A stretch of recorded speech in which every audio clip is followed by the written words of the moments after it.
नहीं देखो लोकों सरकार मुखिया माननीय मुख्यमंत्री मोहन माझी नेतृत्व में गला वर्ष यही 12 तारिख दिन शपथ ग्रहण करते एवं जो आशा आकांक्षा नहीं ओडिशावासी निर्वाचित करते आम सरकार को एवं आम सरकार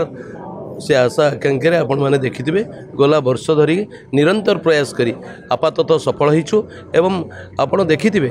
चाषी क्षेत्र में हो चाषी क्षेत्र में इनपुट सब्सिडी 800 टंका दबा ये ओडिशा इतिहास रे विरल ओडिशा इतिहास रे प्रथम आमे खाली देई नौ सब्सिडी देलु संख्याधिक लक्षाधिक चाषी रेजिस्टर्ड चाषी को पैसा ठिकना समय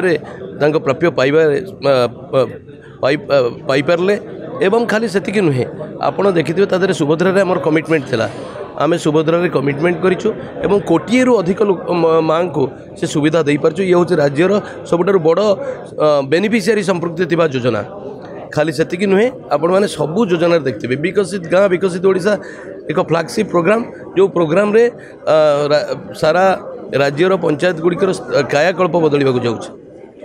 आपण तापर पर आसतु अंत्योदय गृह योजना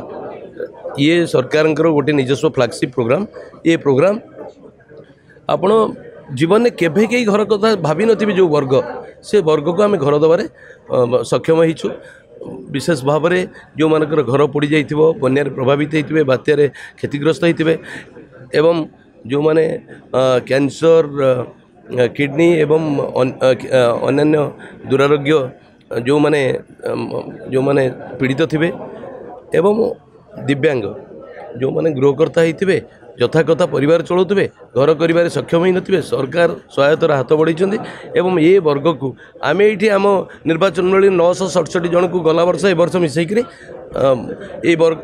वर्ग जो वर्ग जीवन के घर कर आम अंत्योदय दबारे सक्षम होइछु पूरा राज्य रे ये गोटे बड़ योजना जो थे कि जो मैंने परिवार बोझ होते से माने वर्तमान परिवार पर आशीर्वाद होती एवं सरकार से सहयोग देती ता छड़ा अन्यान्य आनुषंगिक भित्तिभूमि तैयारी करिबारे आपण देखिथे शिक्षा स्वास्थ्य गमनागमन क्षेत्र में एवं सबू क्षेत्र में आपाततः आम सरकार जहाँ जहाँ कमिटमेंट करते ताको पूरा कर एवं मु तो धन्यवाद देवी माननीय मुख्यमंत्री को राति दिन शोई ना गोटे वर्ष भितर 23 जिला को बुली एवं आम समस्त को शुआई देना कहते लोकों सहित रुह सबुबले सब समय लोकों काम कर यह ही आज ये गोटे वर्षर मु कहि सफलतार एकमात्र चाबिकाठी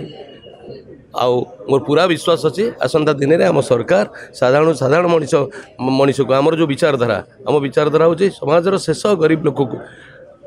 मुख्य स्रोत को आने सरकार योजनार सुफल कि पहुँचू से दिगरे उद्यम करवा से दिगरे खाली आमे उद्यम करूना सबू विभागीय अधिकारी सबू निर्वाचित प्रतिनिधि पंचायत राज प्रतिनिधि एवं समस्त समाजसेवी जो मैंने ये क्षेत्र में रुचि रखिंट समस्ते उद्यम कर एक विकसित ओडिशा विकसित बर्षण गठन करने।